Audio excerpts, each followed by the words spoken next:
Здравейте! В това видео ще ви покажа как да създадете вашата оферта към поръчка за кухня. Съответно, има два варианта. Първият, ако изчертавате проекта в нашия софтуер Imus. Вторият вариант е, ако сте го изчертали някъде другаде и искате просто да видите каква ще бъде цената. Нека започнем с първия вариант. Ето е нашата кухня, която вече сме се изчертали в Imus. Имате два варианта да видите цената и самия проект.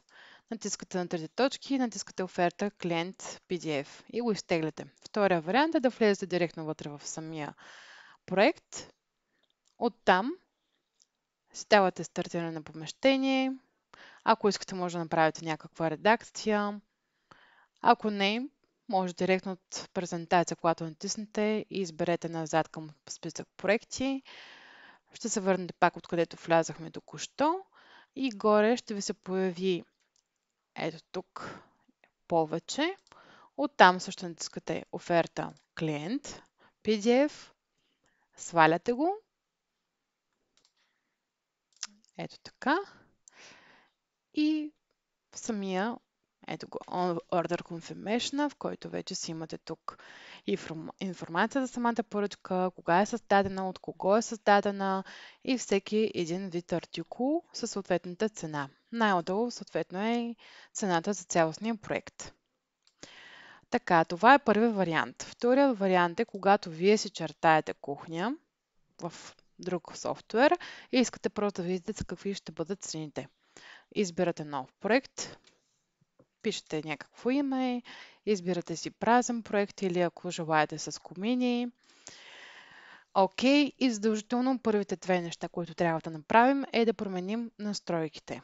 Стартирате си помещението, съответно променяте настройките, мерната единица задължително трябва да бъде в милиметри и съответно запазвате, за да се приложи самата настройка.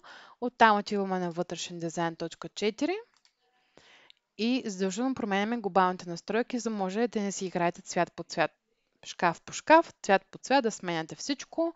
Правите го веднъж за всички и след това просто слагате шкафове. В момента, ако примерно искам да сложа два шкафа, за да ми видя каква ще бъде съответната цена, пускате ги в помещението, отивате на презентация, оттам давате назад към списък проекти и отново отгоре от тук ще ви се появи да си изберете да си свалите самия проект. Ето от тук. Давате оферта клиент.